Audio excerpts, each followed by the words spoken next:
Hello and good evening, everyone. Thank you for joining today's webinar, our post-conference webinar on leadership and gender. So before we start today's webinar, I just want to quickly introduce the project. So this project is Women in Higher Education Leadership. The project is funded by British Council Going Global Partnership, and also British Council Equality Partnership Program. So it is a partnership between University of Lincoln, the UK, and ADREAM in Nigeria, and Committee of Vice Chancellors, where we are looking at exploring the issues concerning the underrepresentation of women in the senior leadership position in the Nigerian higher education. So today, some of the issues that are revolving around gender issues will be discussed. Also, access to education will be discussed. So we have two presenters who are members of this project. So Dr. Grace Folke Balogun from Prince Abubakar University, and Dr. Onoja Alexander Mary. So both of them will be exploring these key topics: improving access to education for all gender, and also prevalence of gender violence among households in Lokoja. So these are the two topics that the two eminent scholars want to explore in line with the objective of this project. So I want to thank everyone, especially all of you that has been following this project, irrespective of your private and official commitment. So at this time, I want to welcome the first presenter. I will stop sharing my screen and I welcome Dr. Mary Onoja Alexander to take over the proceedings and present the first topic for us. Thank you again and welcome to today's webinar. So I'll stop sharing my screen. Dr. Mary.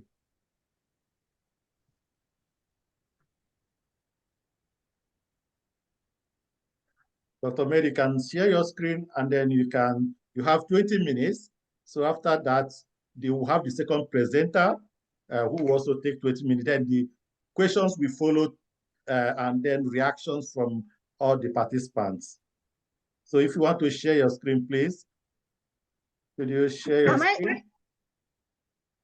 Is the screen on? Yes, you can share the screen. I've stopped sharing, so you can now share your own screen. So if you go on share screen, and you can share your screen just as, yeah, that's it. Good. Okay. Good evening, all. Yeah, good evening. Also, could you highlight your PowerPoint again, please? From the under where you have, yeah, that's good. So good evening, all. Good evening. We can hear you. Please proceed. Okay. I'm Dr. Onoja Alexander Mary. I'll be talking about prevalence of gender-based violence among households in Lokoja, North Central Nigeria. We are going to be following this on the content of the presentation: introduction, definition of STEMs, prevalence of gender-based violence, the root causes, consequences, theoretical framework, methodology, results, discussion, conclusion, and recommendation. Gender is a complex and multifaceted concept that refers to the social and cultural meanings, expectation, and expression associated being either a male or a female. That's the definition of gender. We have to differentiate it from sex, which is a biological of whether being male or female. And when we talk about gender-based violence, it's abuse that is directed at an individual based on his or her identity or perceived adherence to social defined expectation. And the gender-based violence is a human rights violation, which remain critical in Lokoja, and that we have seen is an oppression which is of global coverage and has serious public health implications that jeopardizes the human health. Globally, we have seen that gender-based violence affects 1 in 3 women in their lifetime, and 30% of girls and women between the ages of 15 and 49 have reported having experienced gender-based abuse. 22.3% of women in Nigeria have undergone either physical, sexual violence from an intimate partner, and says that child marriage affects about 43.4% of girls, and 19.5% of young girls have experienced female genital mutilations. So also 28.3% of ever married women in Nigeria has experienced physical violence, and 24.8% of female and 10% of male aged between 18 to 24 has experienced one form of sexual abuse during their childhood. And victims of gender-based violence experience a range of physical, emotional, and psychological consequences. What are the different types of gender-based violence that we see? We have the physical violence, which is an act that is inflict bodily harm or injury on an individual, which may be hitting, slapping, or kicking of any physical form that causes pain or injury. Another type of sexual gender-based violence, sexual violence, which is non-consensual sex act or behavior which is against the individual will. Another one is psychological, so emotional violence. That's behaviors that are aimed at degrading, belittling, or intimidating one's individual that will affect the emotions and action. And finally, we have what we call sexual economic violence, which is an act that can manipulate an individual financial resources or limit their economic independence. And the aim of this paper was to determine the prevalence of gender-based violence among households in Lokoja, North Central Nigeria, with the objective to assess the types of gender-based violence women are exposed to, what are the contributing factors, and what are the consequences, and finally to make recommendations to combat gender-based violence within the household.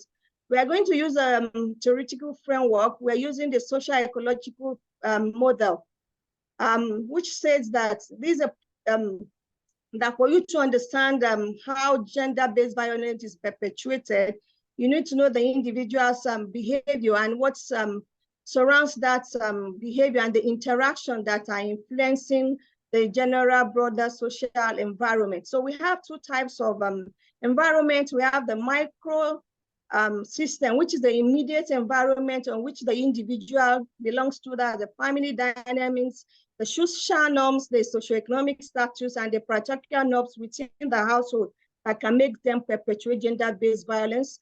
And then the macro system, which is a broader conceptual, cultural, and social, societal value that makes them attitude towards gender violence. Then the traditional tendencies, practices, cultural practices, then harmful practices like female genital mutilation that contributes to gender-based violence. And this research, it was a review of secondary data, which we used mixed method, both the quantitative and the qualitative, to extract the prevalence and of gender-based violence. The data sources that we use include national surveys, reports, studies related to gender-based violence in Nigeria, National Demographic and Health Survey, studies by United Nations Women and UNICEF, and then other researches conducted by academic institutions and NGOs that were reported on research engines like PubMed, Google Scholar, and African Journal Online. We use the thematic analysis to analyze the different data that we got from these different databases. And then from our findings, we noticed that there are different forms of gender-based violence that were perpetuated within households in Kogi State. Over 80% have experienced instances of physical, social, psychological violence within the context of their matrimonial and personal relationship. Physical violence was seen about 35% of ever married women in Lokoja, which included slapping, hitting, or beating the partners. Another one, sexual violence, 18% had experienced sexual violence. And then in psychological violence, 48% has also experienced that. In terms of economic violence, 25% of women experience economic abuse in Lokoja households that made partners controlling their financial resources or denying them economic autonomy. So what did it, from the findings, what were the factors that contributed to gender-based violence? We saw poverty and economic inequalities, unemployment and financial stress. There was also lack of access to resources and education, then influence of local leaders and others. Other factors were cultural norms and patriarchal structures. And then there was also limited legal protections and services we are also seeing. And then some form of harmful traditional practices we are seeing in some parts of the town. And then what are the consequences of this gender-based violence? There were physical health consequences, which led to long time health issues, and then which will lead to decreased quality of life. Other psychological and emotional distress were also there. This could present in form of anxiety, depression, and finally post-traumatic stress disorder. Another one that we also saw was social isolation and stigmatization. The social isolation leads to withdrawal from social interaction as a result of shame and fear, and then stigmatization by the community, which can exacerbate the emotional trauma. Another one was a disruption of economic empowerment was also seen. And then from all what we've gathered from the literatures, we have seen that what has been done so far to combat gender-based violence in Lokoja were as follows. The Ministry of Kogi State Ministry of Women Affairs and Social Development has organized workshops on gender-based violence for prevention and then response by creating awareness and sensitization. Another one was providing legal aid. A Women Coalition Aid Collective has established a free toll line, which Kogi State is also part of it, for survivors to access free legal services. Another one was the advocating for the enactment and implementations of laws and policies to protect the rights of women and girls, and then punish perpetrators of gender-based violence. That's the Kogi State House of Assembly has passed the Violence Against Person Prohibition in 2020, which criminalizes various forms of gender-based violence. And then finally, strengthening capacity and coordinations of institutions across the state addressing gender-based violence. So those people that have done that is Kogi State Action Committee on AIDS, KOSAKA, train workers on how to give quality care to survivors of gender-based violence. So these are how we triangulated the discussions from the findings.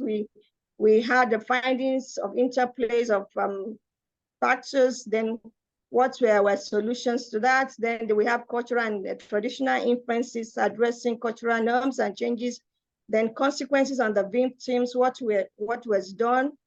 And then finally, we want to conclude that gender-based violence among Kogi State among households in Lokoja, North Central Nigeria is a pressing issue that requires immediate and understanding the prevalence patterns and contributors factors of gender-based violence is crucial in formulating effort preventive measures so that we can address the socio-cultural norms, strengthen legal system, and provide support services. So all together, we can work towards creating a safe and equal society for all our residents in the state. So we recommended that since gender-based violence is a global issue and Kogi State is not an exemption with what is happening around the poverty level and a lot of things happening in the country, we need a multi-sectoral approach to find lasting solutions to the issue of gender-based violence. We need to do a lot of comprehensive awareness campaign so that people can be aware of what is the gender-based violence, what are their rights, and what can be done. We also need to empower the women by doing vocational training, giving them some microfinance opportunities and building their skills so that they can have economic autonomy. We have to strengthen the legal protection and then legal systems. The laws are there, but we need to enforce them so that perpetrators will be punished and brought to book. And then we need a community-based support network so that people who have one form of gender or experience gender-based violence will not be discriminated against, and then they can report to appropriate quarters. We need youth education and empowerment, and then we need service integration. Finally, all this we are doing without male involvement, we will not get anywhere because the way our system is structured. So when males are involved, we can move forward. Thanks so much.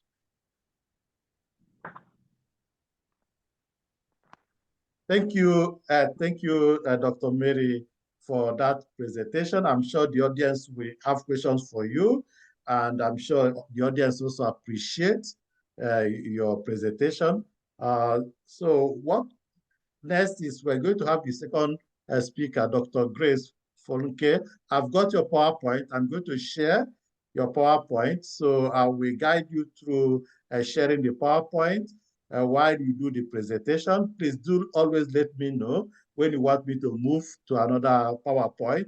So distinguished guests, ladies and gentlemen, let us begin with the second presenter. Let me try to share the PowerPoint that I have here so that she can then present her work. So 1 second, please. Okay, so Dr. Grace, I am sure you are ready. I just want to share the work you sent to me. So just give me few seconds. Okay, so Dr. Grace, are you able to see my screen? Again, yes. For those who have just joined us, just a quick intro about the project. So this webinar is brought to you courtesy of Women in Higher Education Leadership, which is a project funded by British Council, and it's a partnership between University of Lincoln, the UK, and then our DREAM in Nigeria, and Office of the Committee of Vice Chancellors of Nigerian Universities. So we have our second presenter, Dr. Grace Folunke, who will be talking about access to education. So what are the issues with inclusive access? So as part of today's webinar. So Dr. Grace, over to you. Right, sir. Good evening, everyone. I'm by name Dr. Grace Balogun. I'll be speaking about barrier elimination and improving access to education for people of all genders. This paper has been put together by 4 of us, my humble self, Rashidat Owuda, the Deputy Director, Dean of Students, Fumilayo Agbana, Mass Communication, Francis O. Asanu, the Director of Research and Innovation of our great institution. Good day. I start. Introduction. Education is the process of facilitating learning or the acquisition of knowledge, skills, values, beliefs, and habits. Many great educationists and authors of refuge have tried in the past, and others are still trying to give a precise and concise definition of education. UN 2022 defines education as the natural, harmonious, and progressive development of man's innate powers. This definition stresses that man naturally is endued with certain inborn powers and capabilities. And the task of education is to bring up the development to man. Without education, the inborn powers and capacities inherent in man will not be able to manifest. As a result of this, it is important to try all forms of barriers of getting education, improve access to education for people of all. It's the right that should be enjoyed by all genders. Gender issue has become an important phenomenon in sustainable development. It refers to the system asymmetrical relationship between men and women in the sphere of production and reproduction inside and outside the household. Gender perspectives see women and men as playing different roles in society and therefore often having different needs. The subject of gender is not synonymous with the studies of women. Concentrate attention to the obligations, privileges, and duties assigned to men and women in the society and the relationship between them. The Sustainable Development Goals 4 and 8 emphasize on the relevance of gender to development. Goal 4 ensures inclusive and equitable quality education and promotes lifelong learning. It ensures that there should be free and quality primary and secondary education. Give children access to early childhood development, ensure equal access for men and women to afford higher education choices, increase skills in youth, ensure gender equality, and promote suitable development in education. As Goal 4 is achieved, Goal 8 comes to play, talking about sustained economic growth, increase economic productivity, improve resource efficiency, achieve full and productive employment, increase working youth population, and enforce labor, protect labor, promote tourism, and grant access to financial institutions access for all. It should be clear that effective leadership is not the exclusive domain of either man or woman, but both working together and learning from each other. Therefore, the aim of this research is to analyze the possibilities of eliminating barriers to having good and quality education, and also to improve access to education for people of all genders.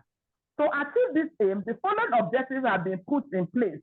1, to identify the barriers to access to education for all genders, to identify the consequences of lack of education for all genders, to explain the importance of education for all genders, to explain how barriers to adequate education can be eliminated and improve access to quality education for people of all genders. Methodology. Descriptive survey method was used to analyze and explain data on barriers to education. Data was both primary and secondary data. The literature, because of time, I'm not talking about the literature, but there are some literature that have talked about gender. So I'm on methodology. Descriptive survey method was used to analyze and explain data on barriers to education. Data was both primary and secondary. Primary source involved the use of questionnaire, while secondary sources were collected from books, journals, and other relevant sources.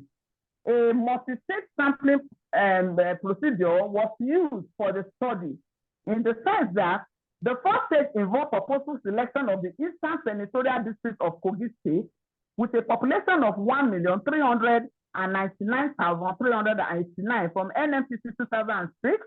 This was projected to 2023 with an annual growth rate of 3.05. Critics and Morgan table was used to get my sample size, and the sample size for this study is 384. The second stage was that questionnaire administration was targeted at respondents from motor parks. I deliberately went to motor parks. I shared the questionnaire at marketplaces, streets, roads, and students. However, only 367 questionnaires were retrieved and used for the study. Descriptive statistics, the frequency count, simple percentage, and Likert scale on 4-point scale were used to summarize and explain the data. My data here, under the gender, I have male to be 52%, female 48% that responded to the questionnaire. Age, less than 20, 4%, 20 to 29 years of old, 22%, 30 to 39 years old, 32%, 40 to 49 years old, 31%, and above 50, I have 9%. Then marital status, the questionnaire was distributed to both married, single, separated, and widows. We have educational background. The status of the people, those that don't have formal education, they were 40%. Those that have primary school education were 14%, and those that have secondary, they were 33%, and tertiary 12%. Then occupation is cut across farming. Those that are farmers, students,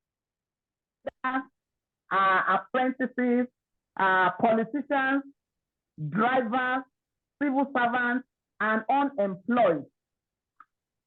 Then barrier to access to education. There's analysis of the findings. Please, cannot just leave the barrier to access to education. Leave the slide there, please. Analyzing the questionnaire using SPSS to analyze it, the barriers that came out from the analysis were summarized under 8 points. The first one is the physical factors. Physical factors stand, according to the respondents, that is like natural disasters, sudden environmental change, erosion, flood, that they are barriers to accessing proper education. In some communities that I visited, I saw how erosion has ravaged the community. Some of them, erosion has cut off the road to which they can go and access good education. So as a result of that, they are not able to access education. In some other areas, flood, whenever it's flood, especially during rain, it overtakes everywhere. The buildings will come down. So some of them don't have access to education as a result of physical factors. Another factor that the respondents talk about is the social factor. Some of them said there is a barrier of lack of information. Their community is totally cut off. They don't have access to information. Some communities don't have school. And some, where they have school, they have to travel long distance. That if you have a child that's like 10 years old, you will not want the child to go to that extent. And you know, education starts from maybe them going to school maybe as from the age of 4, 5. No parents will allow their children to trek 2-3 kilometers. Education services there, they don't have roads. So those areas that have school, they are very, very far. So the social factor affects them. And also the get-rich syndrome. You know, in this social factor, we have all manner of social ills in the society today that they now place above education. They believe that if they go this social way, this antisocial ills like this Yahoo and what have you, they get money on time. So they see education as a scam. Another, the third point is economic factor. The financial constraints from families have hindered most parents from sending their children to school. So the financial constraint is a major thing. About 100% of the respondents attest to the fact that the financial constraint does not allow them to send their work to school. Then they also talk about political factor. Under this political factor, we have thuggery, we have the get-rich syndrome, we have those that say education is a scam. In this one, 89% of the respondents attest to the fact that political factor is a great hindrance to academics for the youth because they don't see anything good in education again. So far, they can follow politicians about and make money.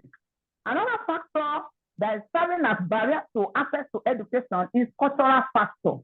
Under this cultural factor, we have early marriages. There are some communities in this area that I went that normally give their children out early for marriage. And as a result of that, these children will not have access to education. So that early marriage is a barrier to education. Also, the male child They are normally used as labor children, especially the boys on the farm. The parents believe that if the boys go to the farm, they are useful on the farm and they will be able to feed the family. So cultural factor is a big factor that is causing barriers to access to education.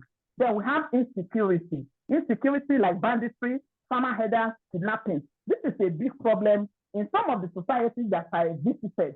They have been having issues with farmers herders. We have been having issues with kidnapping and all this. So as a result of that, parents will not want to send their children to school, especially hearing what is happening all over in Nigeria, that they go to school and they kidnap all the children in the school. So most parents, they are being sensitive to this fact. They don't want their children to be kidnapped.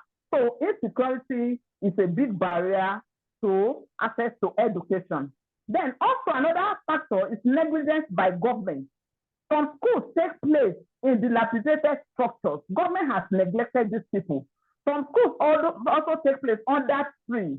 I saw some schools that take place in open spaces and others which are not conducive for learning. Most of these things, they stand as barriers to access to education because government has neglected them. Both governments at the national level, at the state level, and at the local government. Some communities don't have schools at all, so they have been neglected. Also, the last point here is laziness on the part of both boys and girls, women and men, who see education as cumbersome. Some people cannot cope with education. They see education as very, very serious. They cannot come to terms that it is better for them to access this education. Some individuals find it difficult. Some see education as a waste of time. Some see it as a slow process to get rich. So as a result of this, it has prevented some people from accessing education. And so what are the consequences of lack of education? I think the next slide, consequences of lack of education. Lack of education has a disproportionately negative impact on vulnerable individuals, communities, and groups. If you don't have adequate education, it magnifies existing gender inequality and affects gender roles. You know, in a house where the female is given up to marriage, and maybe the boy is allowed to go to school, you can see the existing gender inequality that is there. The male will have upper hand than the female. And also, the gender role, the role that somebody that's educated is supposed to play will not be there. It also diminishes access to quality employment opportunities. If you are not properly educated, you will not have access to quality education. And also, any potential is retarded. It's only educated people, all things being equal in this Nigeria that we are. Because I just made mention that political talk, and these people that follow politicians, all things being equal, some of them are rich. Example is somebody that went for master's, but you see somebody that dropped out from secondary school and has joined politics. You see him becoming very rich. You that is in school, you are still struggling with your master, you are still struggling with your PhD. Whereas a secondary dropout that has joined politicians, maybe he has been opportune to be a counselor of the world. He has already built a big house and all that. So as a result of that, earning, we look at any potential is retarded if you are not properly educated. It affects the person's thinking ability. The thinking ability of person that is not adequately educated is somehow. They also feel inferior among their colleagues and males. That is, not if you are your mate that dropped out in secondary school. If some of us come together, those of us that have university education, those mates, they feel inferior. When you are talking, they are not composed to talk. They cannot air their view there because they feel that, oh, this person is above me. So those that don't have this education, they they feel inferior among their colleagues and mates. They pose threats to the society. Yes, those that don't have good education, they pose threats to the society. They are the ones that are quick to carry guns. They are the ones that are quick to foment trouble anywhere. And they are the ones that these politicians use as thugs. They cannot use somebody that has university education as thugs. But you that is looking for 1 naira, 2 naira from them, they can easily use you as thugs. So they pose threats to the society. They may not be able to participate in decisions that affect them. Yes, decisions that affect them will be handled by other people because they are not capable. Then, importance of education. Looking at the importance of education. The importance of education cannot be overemphasized. It's emphasized is a process which draws out the best in humans with the aim of providing well-balanced personalities, culturally refined, emotionally stable, ethically sound, mentally alert, morally upright, vocationally self-sufficient, and internationally liberal. Education overhauls human beings with a view of installing in them the appropriate value and bringing out in them and taking into cognizance that the total makeup of a man is in need of growth and development.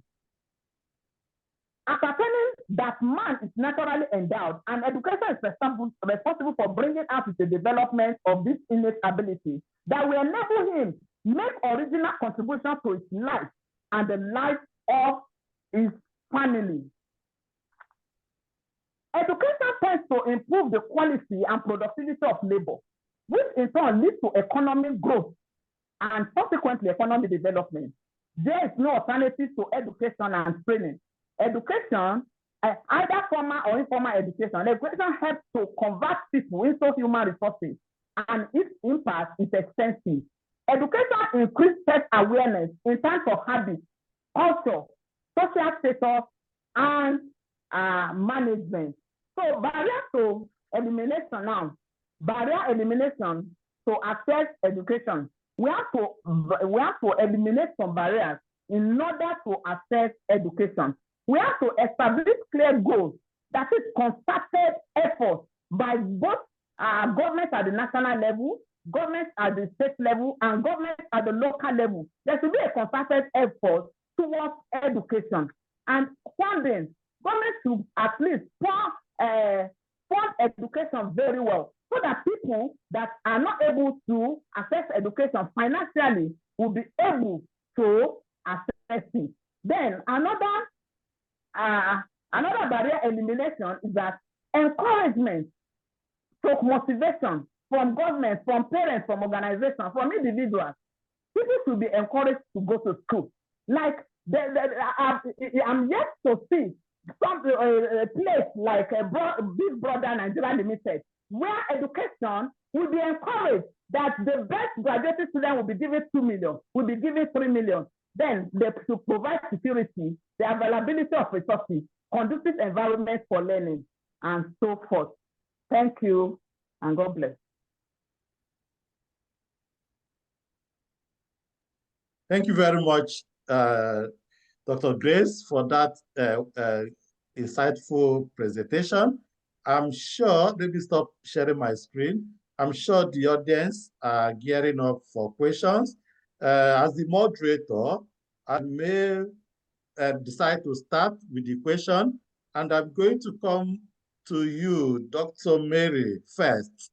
So, distinguished guests, ladies and gentlemen, while you prepare your question, so let me start by asking Dr. Mary, who spoke first on the different forms of gender-based violence in Lokoja, Kogi State. Can I ask you,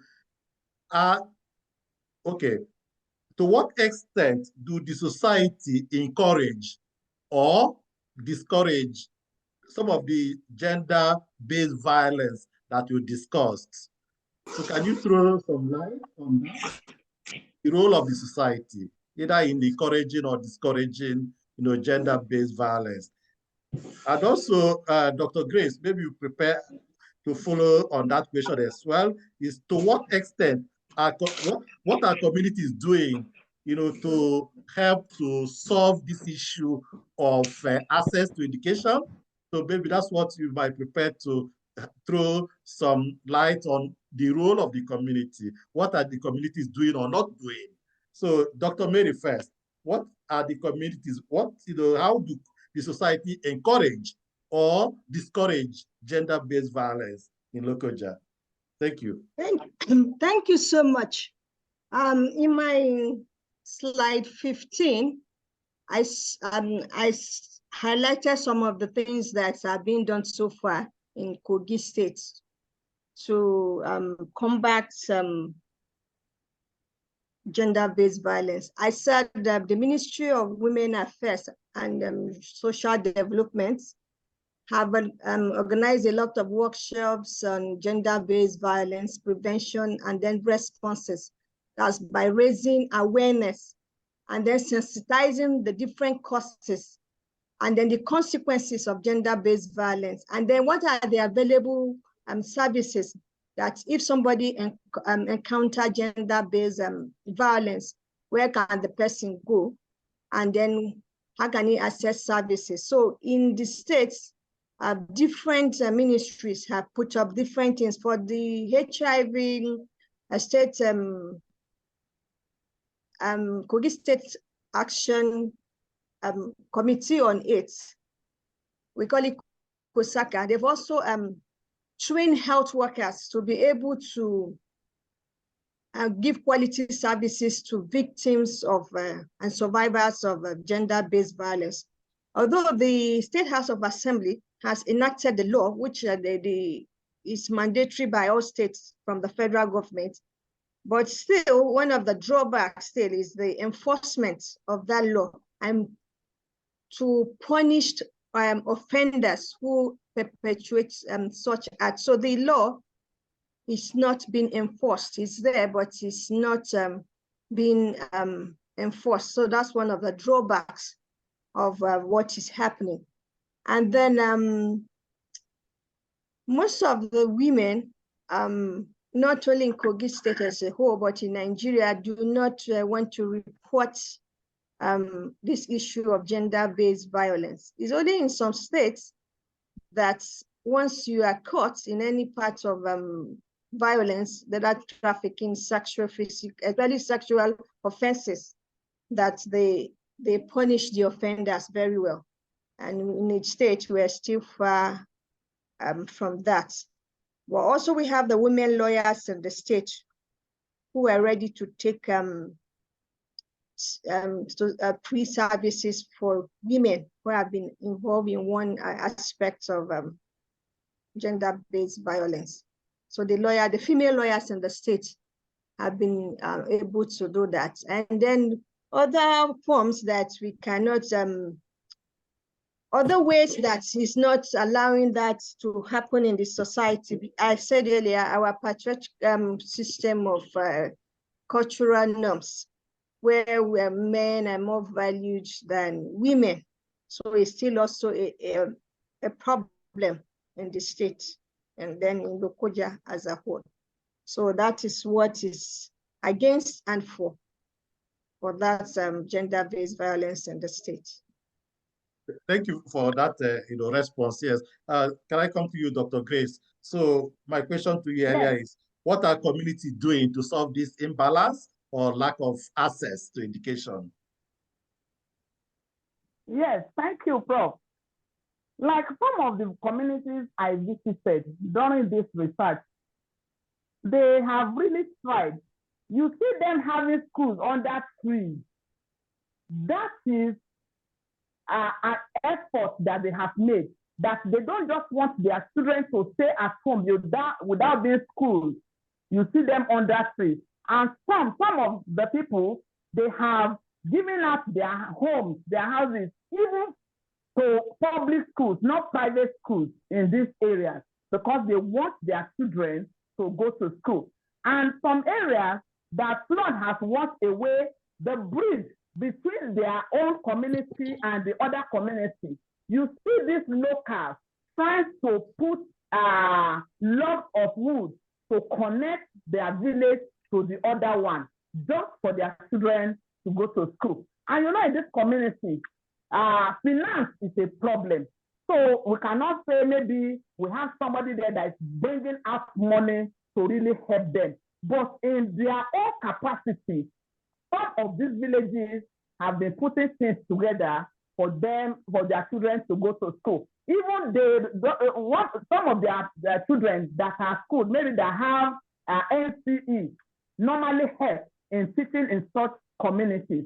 So the locals have been trying, the communities, they have been trying in their own very little way to make sure that barrier to access to education is eliminated. Thank you, sir. Yeah, thank you very much, the two presenters, Dr. Grace and Dr. Mary. I'm sure the audience have some questions or reactions that they want to contribute. Please, can you introduce yourself before you ask question, and including both your name and your institution. Dr. Cornelius, your hand is up.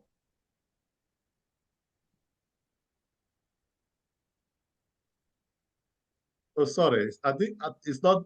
Hello. Okay. Sorry, I don't think it's you. Okay. Do you have questions? No, not actually a question. I wanted to make a contribution. Okay, go ahead, please. I'll come to you, with regards to issues about gender-based violence and the difficulty in it. Most often, the problem about gender-based violence is being able to establish the facts that there was actually a form of, especially in sexual harassment, establishing the fact that there was a harassment and being able to follow up with that evidence for prosecution to take place. Most times, before the law enforcement authority gets to the scene of the harassment, the evidence is gone. So in Nigeria, we do not have a kind of established format, maybe the security or any other agency, to be able to track evidences of sexual harassment. So I think that is something that needs to be done. Well, in the police department, I think they have the gender section. But being able to establish a fact that a harassment happened is always very difficult, and that makes it difficult. That's why sometimes some ladies, when they're harassed, don't even go to the extent of reporting, because you don't have evidence to show that a harassment happened. So at the end of the day, you lose out. You will not be able to establish that which was done to you, and you'll be told to go and settle at home. So these are some of the issues that when people are even in this kind of violence, they don't speak out. Thank you. Yeah, thank you very much. I think we have Aderike, sorry, I may not have pronounced the name very well. Your hand is up. Okay, Aderike, yes. Proceed, please. Unmute yourself.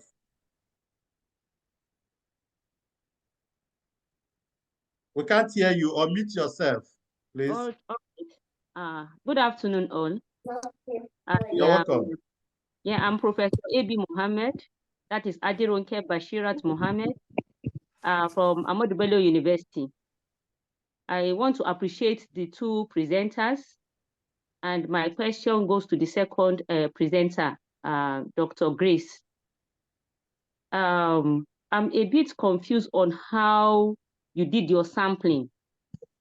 I heard you talking about purposive sampling, and I also heard you talking about taking your questionnaires to the motor park. Then later on, during your discussion, you were also saying that you saw some schools in the villages and things like that. And so I'm a bit confused. So I want you to talk a little bit more on your methodology, that is your sampling, how you carried out the sampling. Who are your audience? Who did you interview and things like that? Okay. Hello? Thank you. Yes, are you hearing me? Yes, we can hear you. Yeah. Yes, I said I did a purposive sampling in the sense that there are 3 senatorial districts in Kogi State.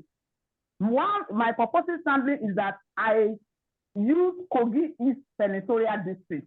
This third senatorial district is the eastern part, and they have 9 wards or 9 communities in this senatorial district. And also with their population, I was able to use the Krigers and Morgan sample size, and my sample size is 384. Then I said the second one is that those villages I visited, purportedly because of the topic of discussion, I purposely visited motor park. I shared my questionnaire on the roadside. I shared my questionnaire in some schools in order to get the reasons that stand as barriers to access to education. So that was what I did. So my purposive sampling is because I did not use the whole of Kogi State, and there was nothing prevents me from using it. But purposively, I just decided to administer my questionnaire in Kogi East, the Igala speaking place, and also to use the 9 communities. And the 9 communities, I have their population. So from their population, from my analysis, the time would not allow me to display. There are some numbers of questionnaire according to the population of those communities where I went to share the questionnaire. So in sharing the questionnaire, that was how I came across some of these things. They are my own personal observations, maybe observation during the recognition survey. Thank you. I don't know if thank you very much. I think you answered the question, but I know where Professor Aderonke is coming from. Yes. I think you have to make it clear, Dr. Grace, that you only purposefully sampled the study area, not the participants. So because when you say purposive sampling of the participants, that means you handpicked them by yourself. But when you said you were sharing questionnaire on the roadside, that anybody could have, collected the questionnaire. So it's no longer purposive sampling of participants. So what Professor Aderonke is saying that you have to make it clear that your purposive sampling was for the study areas, the location, but not the participants. Thank you. The reason for that purposive sampling, why you sampled the East, you have to give us that reason too.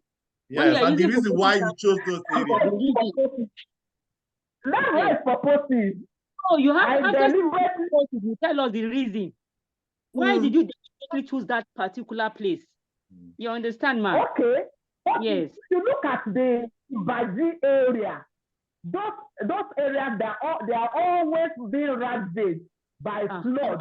They will not be able to go to school. You understand? And in the western part, there is nothing like that because I'm from the western part of the state. We don't have anything like that. But in the eastern place, in the eastern part, they have erosion problem and they have flood problem. So ma, when we talk about purposive sampling, it is good for us to say the reason why we purposively selected that area. You have said it now. You have said it now. Okay. It's because of time. Everything is in my paper. Thank you very much. Yes, thank you. I like, because that is the essence for this webinar, is for us to critique our work and for us to also offer, a way to move the work forward. I have 3 hands. I'll come to Onoja, please, Dr. Onoja Alexandra. You raise your hand first. Good evening, everyone. Yes, proceed, please. Okay, my name is Onoja Alexandra. So I want to say it's a very wonderful presentation by the speakers. I was really enlightened. So my question goes to the first speaker. So in her recommendation, she gave a list of different points on how we would go about tackling the gender-based violence. However, I did not understand what she meant by service integration. Is it possible for her to clarify further for me? Thank you. Thank you very much. Dr. Mary, please, you respond. Thank you for that.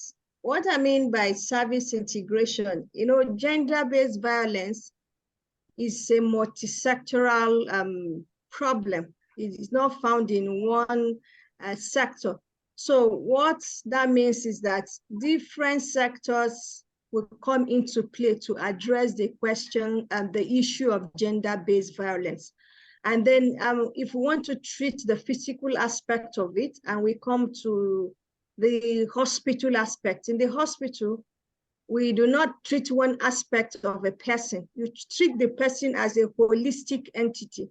So because we know that consequences of gender-based violence will include emotional, psychological, and in some cases, if it's not well treated properly, they can end up developing what we call post-traumatic syndromes, traumatic syndromes, which is not very good for especially women, their well-being. So when they come to the hospital to assess, if you see physical injuries, you also have to take into consideration the psychological aspects. You also have to do counseling, what can help them to come out of economic problems, where they can access little loans, because like I would just take like the Department of Community Medicine is a preventive and also a curative part of medicine. So by the time they come there and then they see them, they can also invite the psychiatrists, the psychologists, and the gynecologists, the physician, depending on the severity of what the survivor is suffering for. That's what I mean by integration of services. And it's also multi-sectoral. All sectors of the economy are involved in combating gender-based violence. Okay, thank you. So it's more a holistic approach. Okay, yes. I think Chioma, your hand is up, and then I'll come to, I think it's an abbreviation, your name, Anoje, but I'll come to you, Chioma, first, please. Chioma, could you unmute yourself? Good evening, everyone. Good evening. Well done. Thank you so much, Dr. Paul. Thank you, all the presenters. But the place I got in and that caught my attention was that of the presenter on gender-based violence. Please, can you introduce yourself, Chioma, your institution? Okay, I am Dr. Chioma Anore, a public health parasitologist in Alex Ekweme Federal University, Ndufali, Ebonyi State. Okay, so I said the one that caught my attention was the gender-based violence. I know that we have treated a lot of cases on gender-based violence. We have a lot of research on it, but I want to ask Ma, what is the significance of this, your study, in the study area where you carried out this research? Because I know that each time we carry out research, we are trying to add new knowledge to an existing one. And I know that the particular place you worked on, there is a reason for working there. So what is the significance of your study in that particular area? Okay, thank you for that. This study is not a primary study. It's a review of literature, what has been done in the States. So the significance of why I wanted to do that, I discovered that there's paucity of data in most of our gender-based violence because people don't report, and then because of fear of stigmatization and discrimination.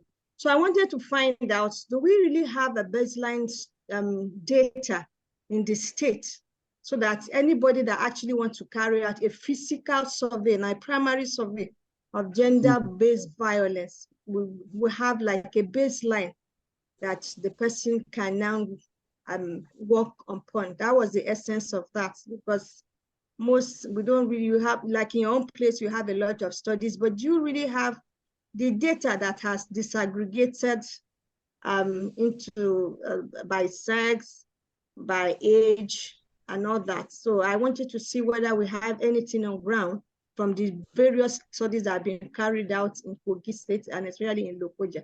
That was why I did that study. So it's not a primary study, it's a review of secondary literatures, so that anybody that wants to do a primary study can. Okay. Okay. So you were able to find out the gaps while you were carrying out the review. Okay. Yes. Thank you. So we're able to see that at least they had a baseline, some baseline data. Few studies have been actually done in the state. So people can take off from there and then work on further studies and researches on that in the state. Okay, thank you, ma. Okay, thank you. Thank you for that response as well. Can I come to the last, sorry, the name, is it, I couldn't pick up the name. Can you, yes, introduce yourself, please? Thank you. Good evening to everyone. My name is Dr. Anjorin from the Federal Polytechnic Mubi, Adamawa State. I joined late, but his contribution I want to make, not a question per se. And my contribution is to the second paper that was presented. I commend the presenters, and I appreciate you all. The contribution I want to make is in twofold. On why the access to education is being problematic in Nigeria. The presenter made a lot of points, but I want to contribute one also, and that is the issue of politicizing the locations and allocations of infrastructures in Nigeria. What do I mean by this?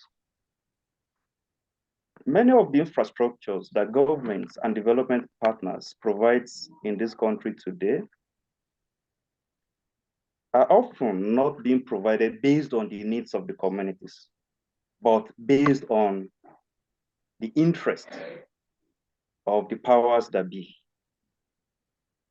In essence, those at the helm of affairs, they take facilities they deem good to their environment, even when those facilities are not too needed. So because of this, schools are being located in places that are not too relevant or needed, whereas the areas with the population that requires the schools don't have enough. So politicizing education sector, education policies, infrastructures is a challenge in this country that must be addressed. That is on that. Then on the effort that communities are making towards addressing this problem so that there will be equal access to education. If you look at it critically, Nigerian communities are really trying. One of the ways, the springing up of private schools, especially in the rural communities. Yes, the intention of the private investors is to make money.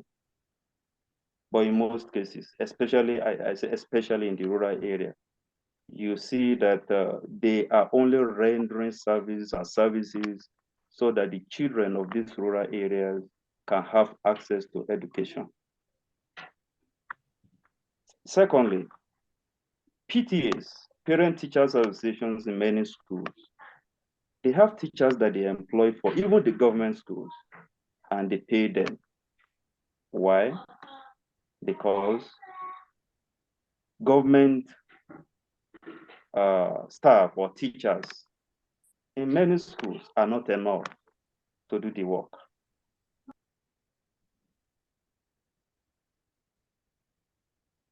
Doctor, okay. Can you hear me? Yeah, we can hear you. Were muted before. Okay, sorry. When somebody is being overworked, the productivity level of that teacher or staff will drop. So parent teachers now comes in many cases, employ the services of teachers and pay them as a way of helping to bridge the gap. So doing, it allows children in those rural areas, in those environments, to have access to education. Thank you. This is my contribution. Yes, thank you, Dr. Anjorin, for that. Yes, it's really very insightful. Anjorin is the name, sir. Okay, sorry. I apologize. I think I may have to learn, fast to be able to catch up with the names, especially culture, more, yes, cultural in terms of language. I'm sure it's Yoruba, isn't it? That name is Yoruba. Yes, it is. Yeah, I thought as much. So yeah, I'll go back to my languages.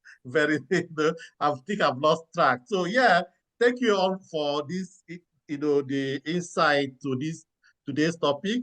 I'm not sure any other person want to contribute. We have missed out, but we have also clocked 1 hour. We try to keep this thing to an hour interaction. I'm sure that in the coming week we'll have more topics that people will want to contribute. So at this point, I want to thank the presenters. The chat is full of praises and thanks to you from all the participants for your wonderful and very academic and research-focused insights. So I want to thank everyone for making our time to be here this evening, despite your personal and also official commitments. So we look forward to see you again in the coming weeks. And also, please, like I said, do tell your colleagues who want to share ideas in the areas of gender, leadership, or sustainable development goal to come to us to share this idea. We want to broaden our knowledge. But also, all the proceedings from this webinar, we have a YouTube channel. So please go to our YouTube channel, subscribe to it, and share to your colleagues. It's also part of your continuous professional development. I hope everybody is aware that presenting to a wider audience like this one is part of the things we need to do as academics. And you can also reference it as part of your promotion that you're able to deliver this webinar to a wider audience. This webinar is international. It's also watched by a lot of people from different countries and different backgrounds. So on this note, I want to thank you. Thank every one of you for your contribution, and I wish you well. And I also say good night and enjoy your evening. Thank you. Bye-bye. Okay, bye-bye.